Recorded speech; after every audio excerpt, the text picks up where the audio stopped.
Welcome again Del. Jadi dia sebenarnya sempat bantuin gue as a model, ya nggak waktu itu Iya. di konten photoshoot ya. Virtual photoshoot. Model cuy. Nggak ngerti lagi gue. Nah sekarang gue mau introduce lo lagi. Dia adalah temen gue, Dela coy. Dela namanya.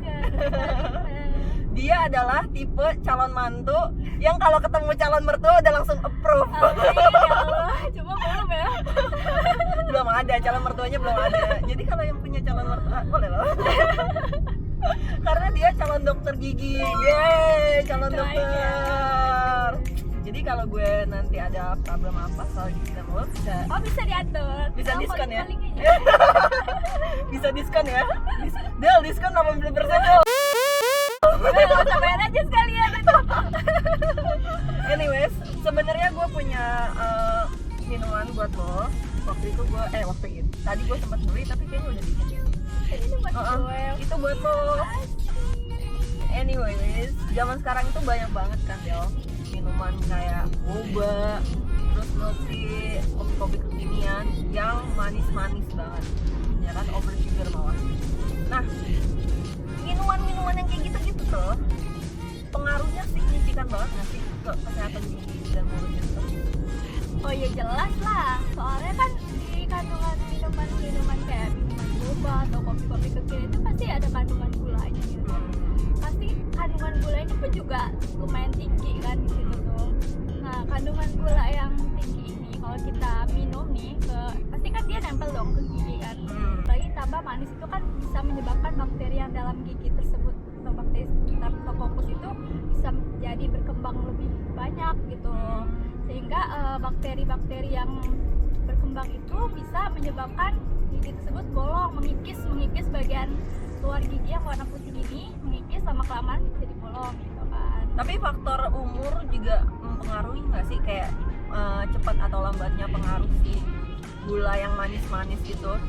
Kayak misalkan kalau anak-anak kecil gitu kan, kayak usia remaja dan anak-anak kecil lebih cepat atau malah lebih lama pengaruhnya daripada orang-orang kayak kita yang udah over 20? Ya justru anak kecil juga lebih rentan kena gigi berlubang karena akibat minuman manis itu. Soalnya kan di gigi anak kecil itu dia strukturnya itu belum padat di orang dewasa gitu kan. Jadi anak-anak Kemungkinan kecil itu lebih rentan kenanya daripada kita. Berarti gue nggak masih, menutup kemungkinan orang dewasa nggak kena, pasti kena juga berarti gitu. gue masih boleh lah ya banyak-banyak minum kayak gini. Tapi ada salah satu pencegahannya juga biar maksudnya tuh meminimalisir gitu kan. Misal lu kayak minumnya itu pakai sedotan, jadi kalau pakai sedotan kan nggak langsung kena ke gigi gitu kan, setidaknya dia ada nempel di bagian sedotannya juga gitu kan. Jadi kalau lu minum harus Iya nggak gitu juga, maksudnya lu jangan sampai kena gigi.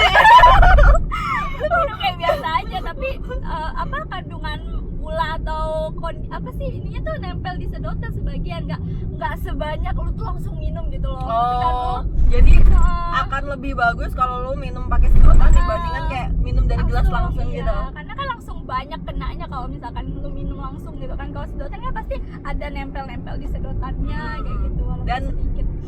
Salurannya langsung ke mulut gitu ya. Benar.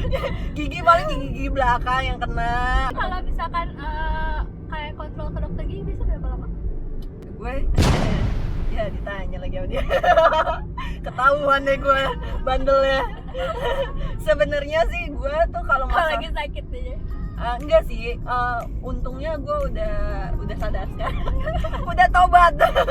Dulu waktu kecil mungkin karena memang dari lingkungan juga yang nggak terlalu aware sama gigi dan mulut, jadi kecil tuh jarang periksa gigi. Tapi semenjak gue tahu, apalagi punya teman-teman kayak dia nih ya, gue udah lebih aware. Jadi kira-kira sekitaran 8 sampai 10 bulanan sekali lah.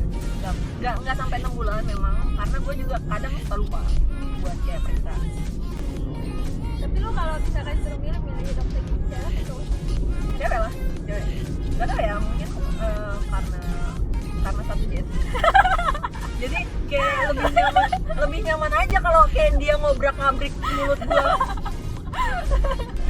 Ya kan? Kalau cowok kan kayak apalagi kalau udah cakep gitu ya. Gak pede jadinya. Kalau cakep gitu dia kan kalau misalkan mau diperiksa gigi kan deket banget. Ya kan? Tuh pas banget muka lo. Jadi mendingan cewek aja lah. Nggak ada gerak-geriknya. Tapi nggak tahu ya, itu kan subjektif. Kalau gue pribadi lebih suka tepuk-tepuk gigi cewek sih. Lebih nyaman aja. Nah, Tapi kadang gue punya pengalaman di koas ya kalau lagi apa nge-treat pasien cowok gitu kan. Gimana tuh? Kan kita kalau misalkan kerja tuh fokusnya ke mulutnya dia kan. Terus dia ngeliat-liatin lo ya? Iya dia tuh kelihatan. Kan mata walaupun kita ke mulut kan pasti kelihatan dong. Iya, Ada makanya. malesnya gitu. Dia pas kita liatin dia kayak salting gitu ujung-ujungnya. Itu kenapa gue lebih milih cewek. Ya Allah. Soalnya kan kalau periksa gigi itu pasti jarak face to face-nya deket ya kan? Nah kalau misalkan masalah good looking, gigi pasti kelihatan kan kalau kita senyum. Ya lu kalau misalkan ya ada orang yang setengah botak gitu, terus setengah botak di sini misal gitu, Oke. terus gigi depannya hilang, udah hilang, yang jadi pusat perhatian pertama yang mana? Gigi sih. Iya emang. Makanya gigi tuh kalau misalkan nggak bagus depannya, kayak nggak normal lah, ada problem, misalkan aja kayak hitam Iya. tengah gitu, apalagi kan bikin lo nggak pede banget pasti. Iya pasti. Nah gigi hitam apalagi posisinya di tengah gitu ya, itu Tengah depan gitu ya. Terus itu sebenarnya dari apa sih Bang? Penyebabnya apa? penyebabnya itu banyak macam sih, tapi yang gue tahu tuh ada dua faktor, dan faktor dari dalam gigi itu sendiri sama faktor dari luar gigi. Kalau faktor dari dalam gigi itu sendiri, jadi bisa karena dia tuh ada apa sih namanya pembusukan jaringan atau si gigi itu pernah infeksi sebelumnya, terus jadinya giginya mati kan. Nah gigi mati itu juga bisa menyebabkan gigi itu hitam, jadi berubah warna jadi hitam gitu. Jadi karena giginya mati dia berubah warna jadi Iya, itu faktor dari dalam giginya. Kalau dari luar gigi banyak macam, bisa karena merokok, terus juga merokok bisa tuh berubah jadi bisa kehitaman giginya. Terus juga adanya karang gigi juga bisa lu udah lama nggak bersihin karang gigi, udah numpuk bisa menyebabin hitam juga giginya, berubah warna. nggak gitu cuma kan. jadi keropos ya giginya, tapi bisa berubah warna jadi Berubah hitam warna, juga. ya. Salah satunya juga bisa gitu. Terus juga bisa karena apa ya? Kayak apa sih namanya tuh minuman yang tadi kita bahas juga bisa sebagian besar Minuman kayak gini dah. Ya, bisa berubah gua warna, demen banget tapi tadi. bukan kehitaman sih, lebih kayak kekuningan gitu. Oh, kuning oke, gitu, oke. gitu kan kalau minuman itu. Terus juga bisa karena apa lagi ya? Lu misal konsumsi obat-obat tertentu gitu bisa nyebabin gigi itu hitam atau berubah warna. Tapi obat medis ya, maksudnya Iya. konteksnya. Berubah warna jadi kuningan juga bisa kayak gitu. Kalau misalkan nih gue gigi depannya ada yang hitam dan kata lu tadi gigi mati kan? Enggak, tergantung. Kan kita lihat dulu ini penyebabnya karena faktor dari dalam gigi atau dari luar gigi. Oh, oke. Kalau misalkan kita lihat ternyata di gigi itu ada riwayat gigi berlubang lama nggak disampel, si orang itu tuh pernah merasa sakit juga tapi sekarang udah nggak lagi, jadinya berubah warna. Itu berarti kita lakukan perawatan saraf dulu baru Oh, bisa oke. penambalan. Oke. Cuma kalau kasusnya itu dia apa gigi kita itu karena merokok atau karena dia karang gigi atau hal lain dari yang faktor dari luar yang tadi udah disebut itu, kita lakukan pembersihan karang gigi dulu pertamanya kayak gitu. Jadi biasanya kalau misalkan udah dilakukan pembersihan karang gigi itu otomatis kayak udah bersih lagi, balik lagi kayak gitu sih. Biasanya tuh kalau gigi kita tuh kayak ada stain dari apa noda-noda dari dia bekas merokok ya gitu sih. Oke, jadi kayak gitu tuh. Jadi semua bisa dibersihin balik dengan lagi karang sama gigi. kondisinya ya. Kondisinya kita lihat dulu pertama dia datang dengan keluhan itu kita lihat dulu. Semakin berat ya akan semakin lama penanganannya. Iya benar. Ya kan? Dari gigi kita pasti yang kelihatan juga bibir dong, ya kan? Nah, bibir tuh kan ada yang warnanya beda-beda dong. Tapi pasti tiap orang, ya ini pendapat gue aja sih, mungkin ada juga yang nggak sependapat. Tapi menurut gue tiap orang atau kebanyakan orang pasti mau dong warna bibirnya tuh cerah gitu loh, nggak yang gelap atau menggelap gitu. Nah itu ada ini nggak sih, ada caranya atau ada mencegahnya nggak supaya bibir kita tuh tetap warnanya tuh merah alami gitu loh, ya you know lah gitu kan, nggak yang menggelap gitu. Karena gue jujur problem gue alami banyak kok. Misal kayak lu olesin buah yang kandungan asam tinggi kayak lemon gitu. Oh gitu. Lu ini aja, lu olesin si lemon itu tiap malam tidur, lu gosok-gosokin Tiap malam? Tiap malam. Jadi paginya lu bilas pakai air hangat, udah lu lakuin aja 30 menit gitu, lu lihat perubahannya. Bisa juga pakai gue pernah baca juga jeruk nipis dikasih madu gitu kalau nggak salah.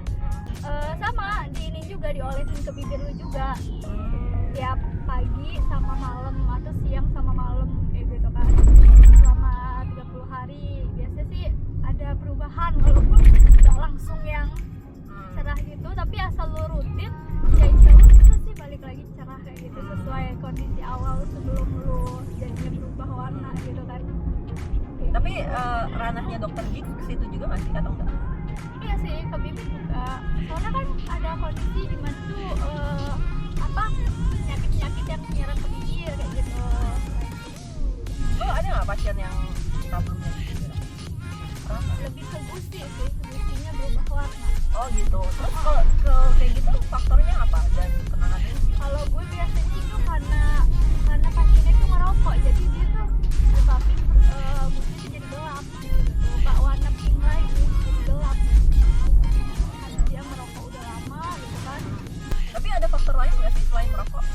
Kalau merokok kan ya kita semua tahu lah bahwa di bibir, kalau di bibir faktor ringannya bisa karena berubah warna tuh bisa karena penggunaan kosmetik kayak lipstick kayak itu bisa mempengaruhi juga gitu kan. Bisa juga dia karena kurang hidrasi atau kurang minum atau kurang apa sih namanya, itu bisa juga ya merubah warnanya. bisa. Terus bisa juga karena ini dia sering kena paparan sinar matahari si bibirnya itu, bisa mempengaruhi juga, salah satu faktornya itu. Kalau gusi yang merokok itu gue bilang cuma merokok aja. merokok sama faktor keturunan sih rata-rata tuh kebanyakan. Jadi itu Genetik. bisa dibilang kayak faktor utamanya ya, selain karena merokok bisa juga karena genetik. Benar. Kalau misalkan otopsi jenazah mohon maaf ya, lidahnya rada-rada Sundaan jadi kayak gini itu kan pasti kayak identifikasinya sidik jari Ya, sama Dan- rambut DNA rambut Iya. dan gigi juga. Iya gigi. Nah, kenapa gigi bisa jadi alat identifikasi? Iya. Apa semua gigi itu beda-beda tiap orang atau gimana? Karena kan gigi tuh kelihatan sama aja, Iya. ya kan? Kenapa bisa? Ya, jadi gigi itu kan merupakan salah satu bagian tubuh yang paling keras, paling kuat. Jadi kayak kalau kecelakaan pesawat gitu atau kebakaran apa gitu kan, yang lain udah pada gosong semua nih, tinggal gigi doang. Gigi tuh nggak terbakar gitu loh, karena dia salah satu bagian tubuh yang paling kuat dan paling keras kayak gitu, karena kandungan anorganiknya itu yang bikin dia jadinya Udah hancur lah ya. sekuat itu gitu kan.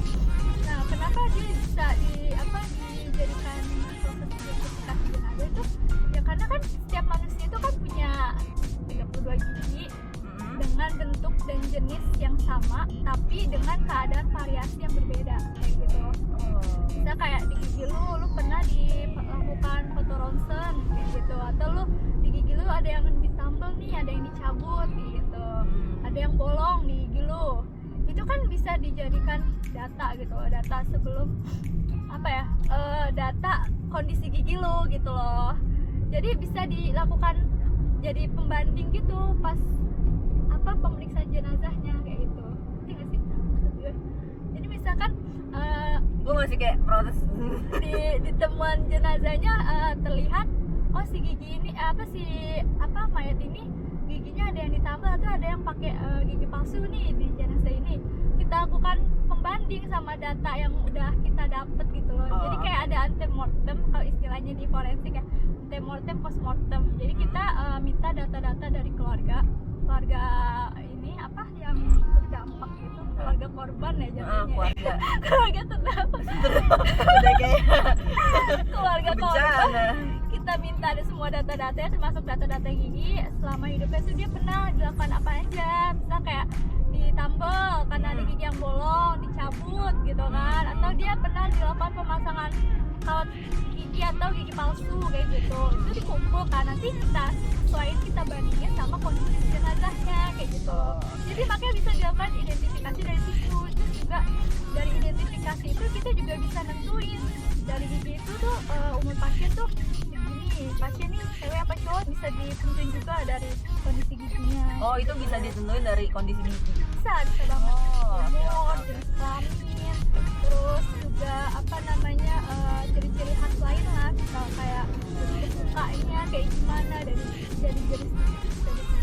That's why kenapa bisa jadi salah satu alat identifikasi ya. Selain sidik jari dan jari. Kalau misalkan sidik jari kan kalau kita kebakar ya, ini kan hilang.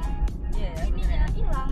Sidik jarinya jadi hilang. Ya? Jadi salah satunya dari gigi, karena gigi ya komponen salah satu bagian tubuh yang Paling keras. paling keras dan paling kuat. Oh, priwet. Ya elah.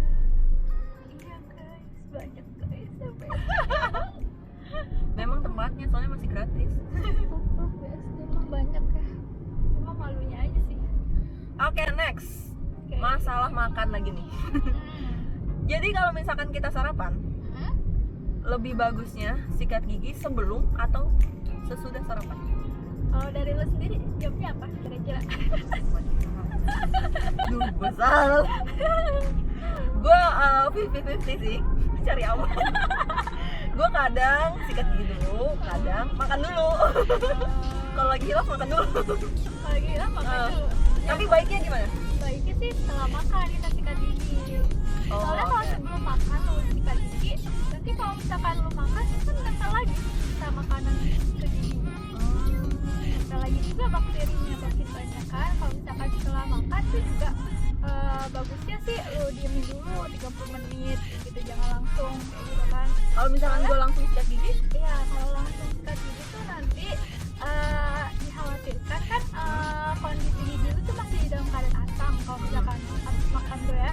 Terus karena dalam keadaan asam, si giginya itu jadi lebih lunak kayak gitu. Kalau lu paksa sikat gigi langsung, takutnya si giginya tuh malah kekikis, jadi nyebabin yang namanya abrasi gigi atau kayak kekikisan bagian yang kita sikat gigi. itu malah jadi merusak gigi ya. Rusak, Yang takutnya. tadinya kita niatnya mau menjaga, Malah jadi kayak gitu.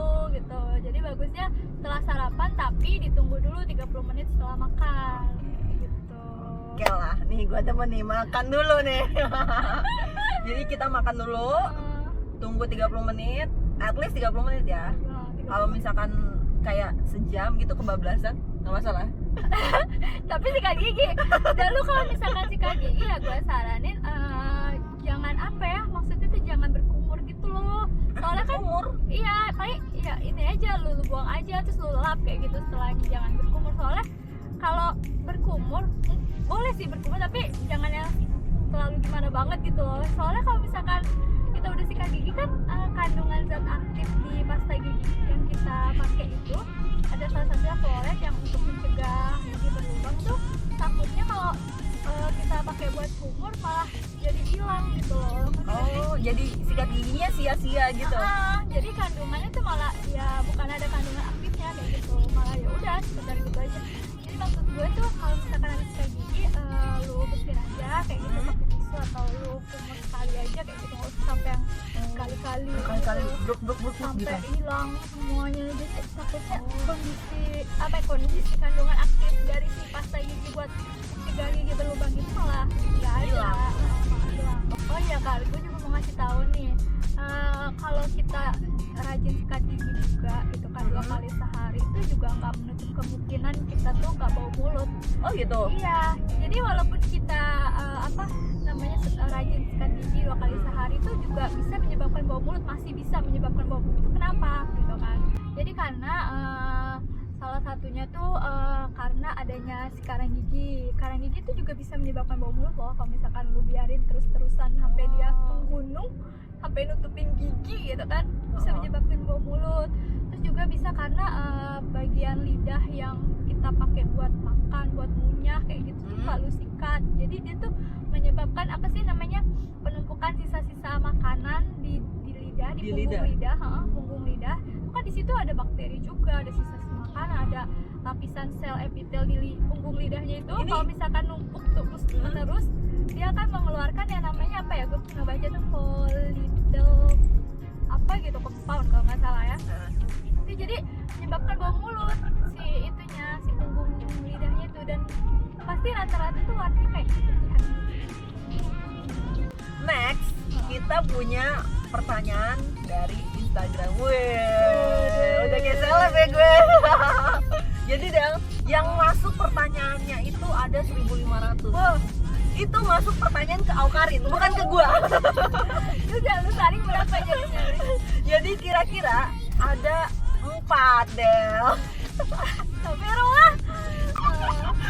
Jadi ada pertanyaan gini Del.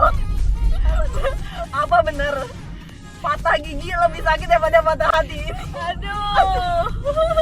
Ini semua. Woi, pakai ditanya, coba Bu Dokter. Bener gak?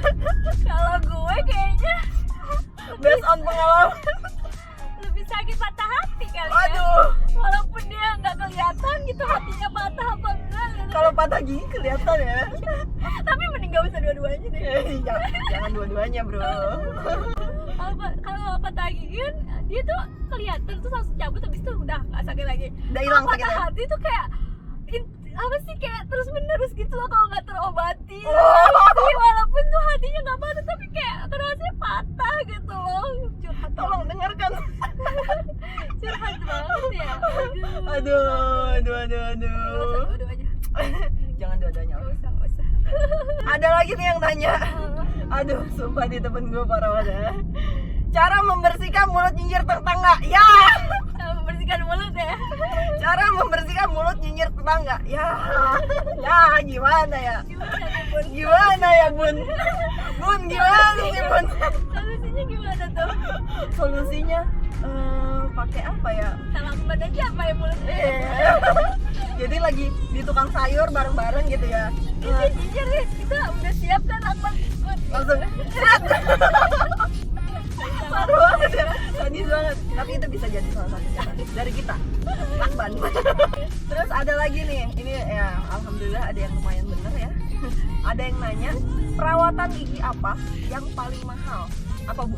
Perawatan gigi apa yang paling mahal? Ya, Bukan gigi apanya kan? Perawatannya kan? perawatannya. Ini sih berdasarkan pertanyaannya, perawatan gigi apa yang paling mahal?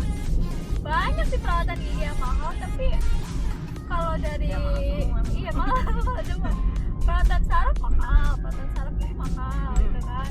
Orto juga mahal, tapi tergantung dokternya juga kan. Ada yang tarifnya tuh masih kejangkau, ada yang mahal banget kayak gitu. Ada yang perawatan bedah mulut juga lumayan mahal kayak gitu. Bedah mulut sama apa sih, bisa kayak lu cabut gigi bungsu, atau itu masih lumayan murah lah ya dibanding perawatan Tapi bedah setahu yang lu lain. nih, setahu lu dari yang lo sebutin itu paling mahal. Paling mahal Paling mahal. perawatan saraf deh kayaknya. Saraf. Itu range-nya berapa? Range ya Hah. beda-beda dokter, Puluhan juta, ratusan, atau malah nggak nyampe belasan? puluhan kayaknya. Belasan juta. Tapi kok gue kalau denger artis tuh perawatan gigi sampai puluhan juta sih. Dia banyak yang dirawat coy. Oh gitu. Jadi lebih gak enak di PHP-in pasien atau PHP-in gebetan? Aduh berat ya. Kayaknya Gimana Bun? kalau Gimana Bun? prioritas sekarang mungkin lebih suka enak PHP pasien gitu. Wah. Kalau PHP gebetan cari lagi Oh, lagi. jelas. Masa stuck ya kan. Jadi kalau gue mau ngegebet dokter gigi nih, gue mesti jadi pasien ya? Nanti tapi cowok-cowok di kerong kayak gitu sedikit banget loh, karena kan FK itu fakultas kebaikan kan. Oh. Bisa gitu ya? Jadi kayak bisa di angkatan gue tuh kayak cewek-cowoknya 1/9, lu bayangin. Oke, di angkatan lo berapa cowoknya? Cowoknya 5. 5? tipis. gila. Harapan gue tipis bro. Tapi ada yang jomblo, ada. Kalau mau dikenain lo harus ke Palembang dulu jadi pasien di sana, ya kan? Thank you banget ya, Sama. Del. Thank you for being here. Semoga apa yang kita omongin bisa diambil baiknya. Kalau Tolong ada yang dibuang. kurang Mm-mm. maafkan Dan kan? buang yang buruk-buruknya. Iya. Kalau kita salah-salah kata tolong Kalau ada dimaafkan. yang keliru-keliru juga dimaafkan.